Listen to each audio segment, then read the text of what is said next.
More basics with Illustrator. Let's start this video out with file saving. So let's say you've made your beautiful masterpiece here and you want to save it. It is just as simple as going up here and choosing File Save, but a couple other things you might want to know. Often when you're working on a school computer, it helps to make a folder on your desktop, and very often you'll be working with your files back and forth, maybe from this computer to another computer.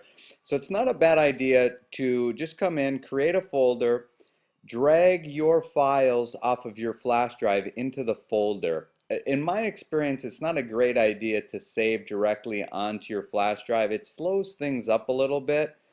Um, so here's how you create a folder. Just find a spot on the desktop and then right click or control click, choose new folder from the little flyout menu that appears, and then here is the new folder, and then you just click in here and it should let you write in. But let's say that you had it unselected. The way to change the name of a folder is it's not a double click, it's a click to select and a click again to place the mouse in there. So I'll do that one more time. If I double click, it'll open the folder. So it's literally like click, click, and then I can change the name of it. So I'll call this AI demo.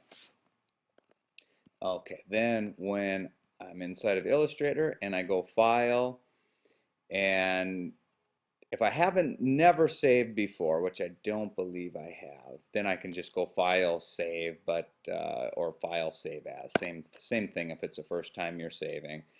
Then you just need to navigate inside of here. It may open up like this where there's not many choices. It's usually a little bit easier to find your way around if you click right here, so that more choices open up. Now I made that folder on what's called the desktop, so I just go to Places, click on Desktop to give me the selections here. Just remember what I named it, which was AI Demo. Click on that, and now the file will be saved there. And just click on Save to save it. Now you have versions, and so if you need to save it back so that it'll work on CS4, CS3, CS2, lets you go back quite a ways actually. You will have some little weird things that happen when you save back and forth, so it's better to try those early in the class rather than later and discover them. Like sometimes things don't show up in the same place on the artboards. Also, CS3 and older do not support multiple artboards, and so on and so on. Okay, so I am just going to click OK, and then inside of the folder, if I open it now, my folder or my new file appears. So then at the end of the day, what I could do is hook in my flash drive and then just take this folder and drag it right on top of the icon for my flash drive, and I have it nice, neatly saved there. Also, as I mentioned before, backup is extremely important, so email yourself copies of your files, carry 2 flash drives, burn CDs, get a rewritable CD. You just never know when one of those things is going to go bad. All right, one or two more things on file saving. I strongly encourage you to get in the habit of saving multiple versions. So let's say you've been working on this for a couple hours, you think you like it, but you're about to make some radical changes. It never hurts for you to just go ahead, do a save. Actually, I didn't need to go through that. I could have just went File, Save, right? Save my current version, then File, Save As, and then give it another name. Like put an underscore in here and just call it 2 of whatever you're working on. Save it again. We're talking so little bit of memory for the frustration that something goes corrupt in your file, which happens every now and then, or you just all of a sudden think, man, I really like what I had before, and that's no longer an option because you saved over it.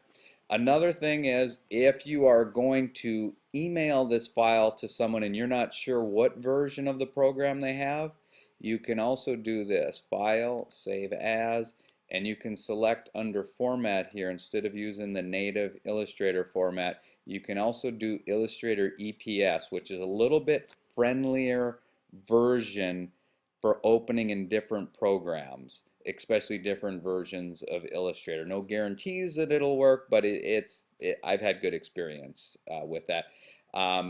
you may lose some of the features, like maybe certain things that are in newer palettes that can only be done, but that's pretty advanced stuff and may not be essential anyway.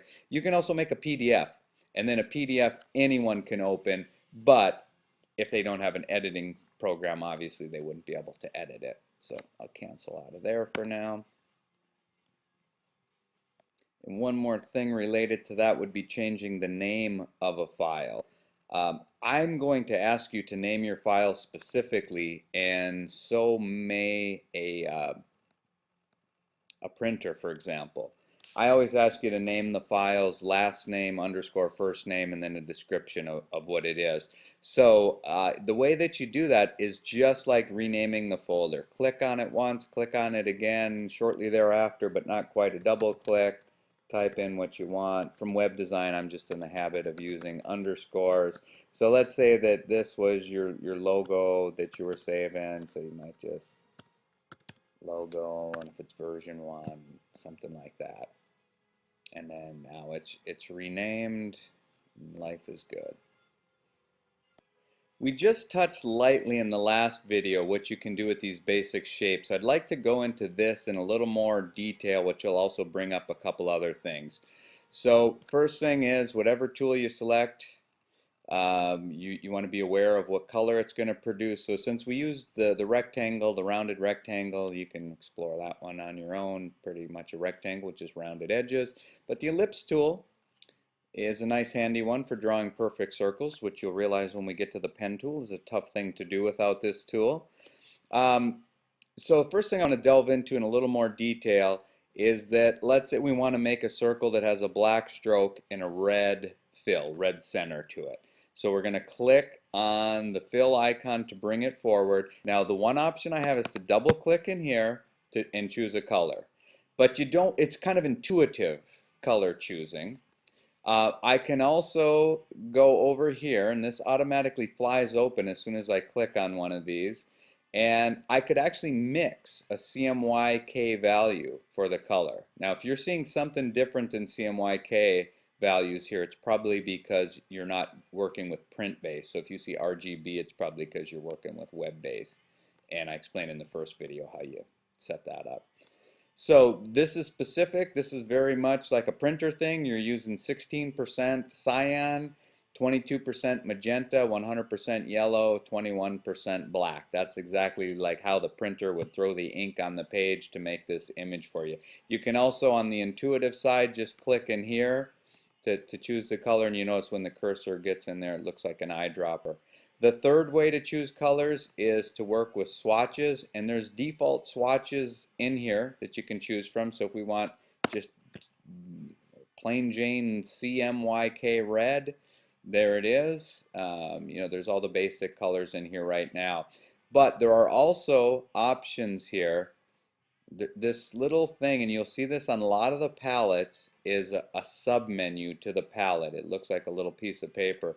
Click on that, and it'll show you all kinds of different options in here. So you can go to the swatch library, and then it flies out with another menu that you can't see in view right now, but there's all kinds of swatches. So let me just I'll load one up here called Nature Flowers. And there it is. And if I wanted this to appear in here all the time, or at least for a while, I can just drag it inside of here. And so I can choose my regular swatches. By default, there's brushes and symbols in here, which we'll talk more about those later. But so if I wanted to pick all, like what somebody's idea of flower colors are, then I could do that. All right, so now that I have that set up, I go back, I'll grab my ellipse tool, and whatever ellipses I draw are going to have a fill of red and a stroke of black on them. Another thing that brings up is the stroke palette. If I want a thicker stroke on there, I can bring this up. Now notice that if I make a change here, there's two ways that I can change things. I can change it for future drawings only, or I could actually change one or more things that I've done here. So if so we'll do both. We'll change just this one. So in other words, this is going to be the only one that's selected. And let me just move it into planar view here. And I'm going to go in here. I'm going to click on the stroke palette. And by default, we get a 1-point stroke. But let's say we need something much thicker than that. We're going to go to 6, and you'll notice that it changed right there. Now, because it's changed inside this palette, whatever else I draw will have that same thick stroke on it.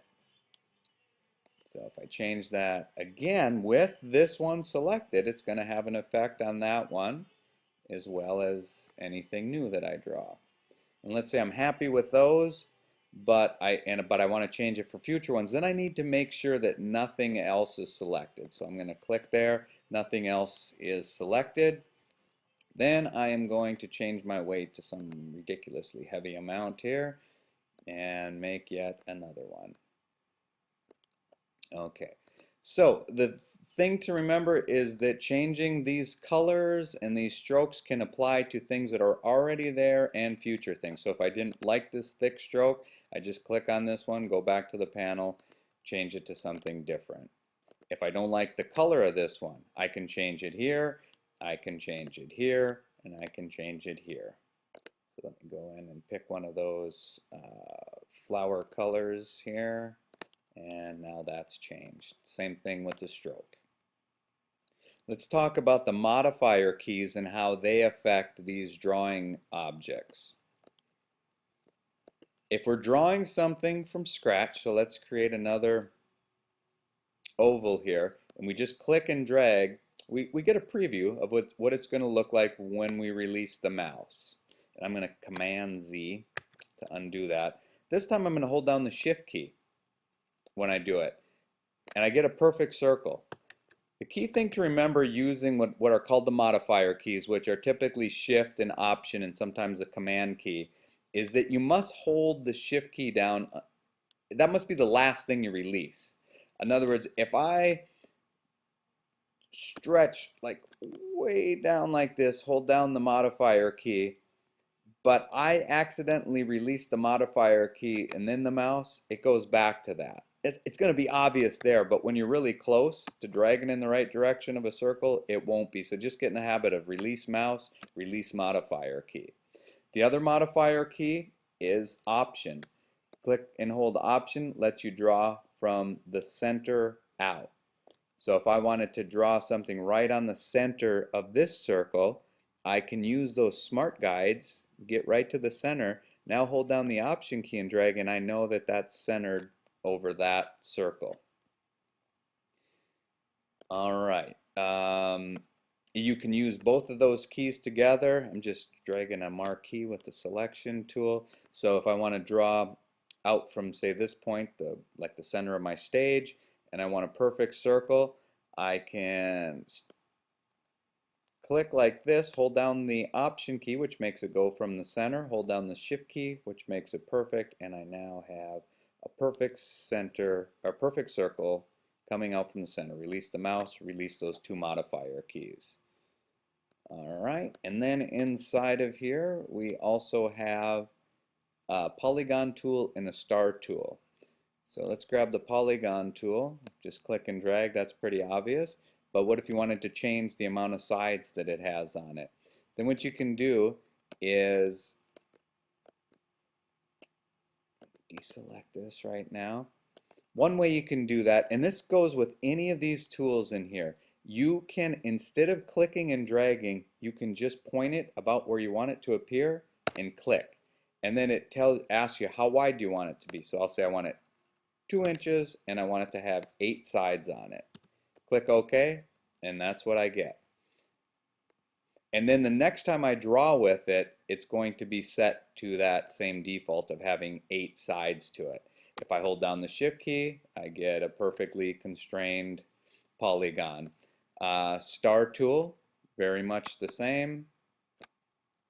Now if I want to change the number of sides, do that same thing where I can just click on the canvas, pops open, asks me how big do you want it to be. If I want it to be 3-inch radius, and then the radius 2 would be the inner radius for the star. So if you want it to have really sharp points, you'd make this a really tiny number.